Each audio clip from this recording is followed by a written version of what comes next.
Ketika negara menyatakan bahwa uang itu ada, maka konsekuensinya tidak berhenti pada angka di atas kertas.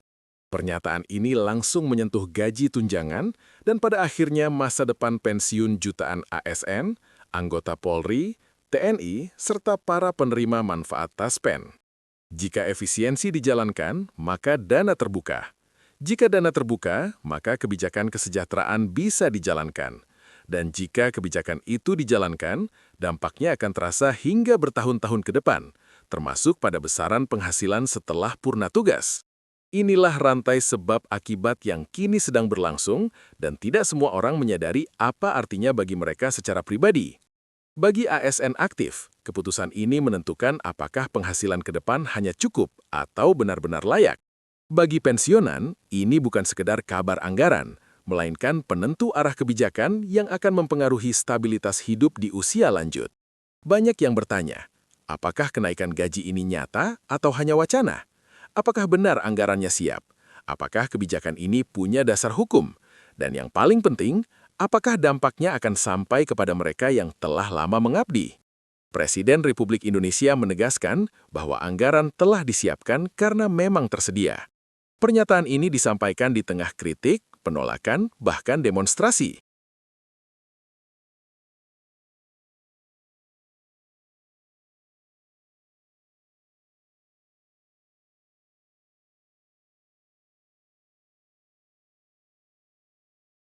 Yang mempertanyakan kebijakan efisiensi. Namun Presiden menekankan bahwa efisiensi bukanlah pelanggaran konstitusi. Sebaliknya, efisiensi justru merupakan amanat Undang-Undang Dasar 1945 Pasal 33 Ayat 4 yang menegaskan prinsip efisiensi berkeadilan dalam pengelolaan perekonomian nasional. Artinya jelas, penghematan yang dilakukan bukan untuk mengurangi hak, melainkan untuk membuka ruang kesejahteraan. Dari sinilah keputusan besar mulai bergerak. Pemerintah memutuskan untuk menaikkan gaji Polri, aparatur sipil negara, dan pejabat negara. Keputusan ini tidak berdiri sendiri, melainkan merupakan hasil dari rangkaian penghematan yang berhasil menutup potensi kebocoran anggaran. Presiden menyampaikan bahwa justru karena efisiensi dijalankan, negara kini memiliki kemampuan dan kekuatan fiskal. Tas negara disebut telah siap. Dengan izin Allah, inilah dasar dari kebijakan yang sedang disusun. Berikut ini kami sampaikan gambaran utuhnya. Pemerintah tidak dapat serta-merta menaikkan gaji tanpa dasar hukum. Oleh karena itu, diterbitkanlah Peraturan Presiden Nomor 79 Tahun 2025 yang menjadi landasan kebijakan peningkatan kesejahteraan aparatur negara. Peraturan Presiden ini berlaku secara nasional dan mengatur arah kebijakan penggajian ke depan. Di dalamnya disebutkan sejumlah profesi yang menjadi perhatian, di antaranya guru dan penyuluh sebagai bagian dari penguatan layanan publik. Pemerintah juga menegaskan bahwa kesejahteraan ASN menjadi prioritas utama dalam kerangka pembangunan sumber daya manusia. Selanjutnya, perlu dipahami bahwa kenaikan kesejahteraan ini memiliki dua bentuk utama. Pertama adalah penyesuaian gaji. Kedua adalah pendekatan total reward berbasis kinerja yang mencakup tunjangan dan insentif lain. Skema ini dirancang agar peningkatan kesejahteraan tidak hanya bersifat administratif, tetapi juga mendorong kinerja dan profesionalisme. Pemerintah menegaskan bahwa kebijakan ini berlaku bagi ASN aktif, Polri, dan pejabat negara dengan tetap memperhatikan keberlanjutan fiskal. Kemudian muncul pertanyaan yang paling banyak disampaikan masyarakat, khususnya para pensiunan dan ASN menjelang purna tugas. Berapa besar kenaikan gaji tersebut? Hingga saat ini, pemerintah melalui kementerian terkait menyampaikan bahwa besaran kenaikan masih dalam proses pembahasan. Belum ada angka final yang diumumkan. Pejabat terkait meminta semua pihak bersabar dan menunggu keputusan resmi. Pemerintah memastikan bahwa keputusan ini akan diumumkan secara terbuka dan memiliki dasar hukum yang jelas. Sebagai bahan rujukan, masyarakat dapat melihat rekam jejak kebijakan kenaikan gaji dalam 1 dekade terakhir. Pada tahun 2015, pemerintah menaikkan gaji ASN sekitar 6%.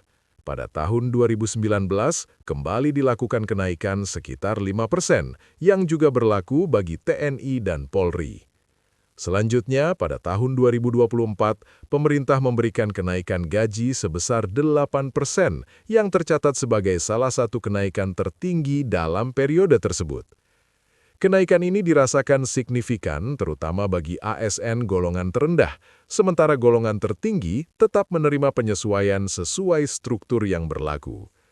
Banyak pensiunan mengingat bahwa setiap kenaikan gaji saat masa aktif berdampak langsung pada perhitungan manfaat pensiun. Oleh karena itu, setiap kebijakan penggajian selalu dipantau dengan seksama oleh para purna bakti. Dalam kehidupan sehari-hari, para pensiunan sering menyampaikan bahwa kepastian kebijakan jauh lebih penting daripada janji. Mereka menginginkan kejelasan, bukan spekulasi. Pemerintah menyatakan memahami hal tersebut dan berkomitmen menyampaikan perkembangan secara resmi. Di sisi lain, Presiden juga menjelaskan bahwa efisiensi anggaran memungkinkan negara hadir dalam situasi darurat dan bencana. Pemerintah telah mengirimkan dana operasional taktis ke puluhan kabupaten dan kota terdampak. Ribuan personil TNI dan Polri dikerahkan. Lebih dari puluhan helikopter diterbangkan setiap hari untuk menjangkau wilayah terisolasi. Pembangunan ribuan rumah, pengiriman air bersih, toilet portable, perbaikan jembatan, serta pemulihan akses jalan terus dilakukan. Semua ini menunjukkan bahwa efisiensi tidak melemahkan negara, melainkan memperkuat daya responsnya. Presiden secara terbuka menyampaikan permohonan maaf kepada masyarakat jika pemulihan belum sepenuhnya selesai dalam waktu singkat. Pemerintah menegaskan bahwa keselamatan masyarakat adalah prioritas utama, terutama terkait infrastruktur listrik dan akses yang berisiko.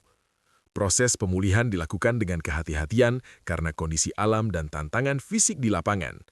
Alhamdulillah, sebagian besar wilayah telah kembali berfungsi meskipun masih ada beberapa titik yang memerlukan percepatan.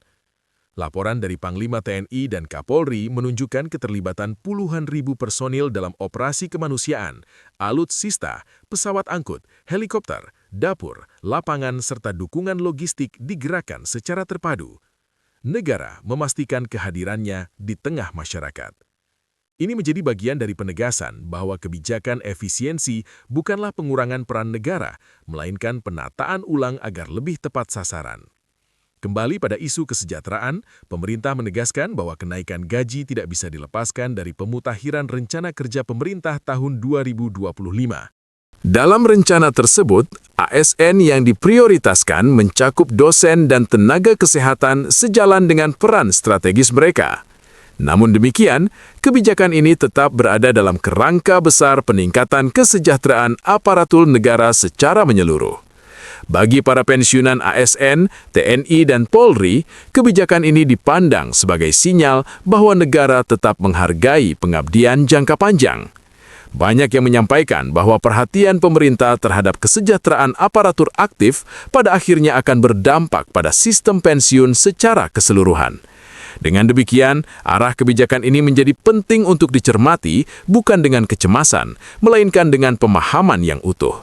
Dengan demikian dapat disimpulkan bahwa pemerintah sedang menyiapkan kebijakan kenaikan gaji aparatur negara berdasarkan efisiensi, kemampuan anggaran, dan prinsip keadilan.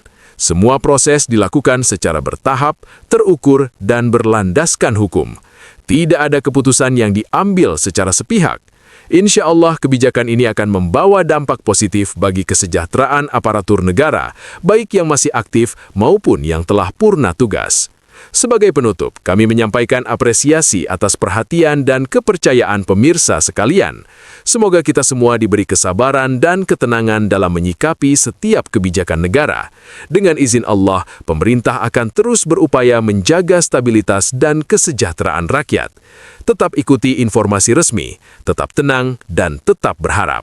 Jangan lupa untuk menyukai, membagikan, dan berlangganan agar tidak tertinggal pembaharuan berikutnya. Informasi lanjutan akan terus kami sampaikan dalam siaran dan video selanjutnya.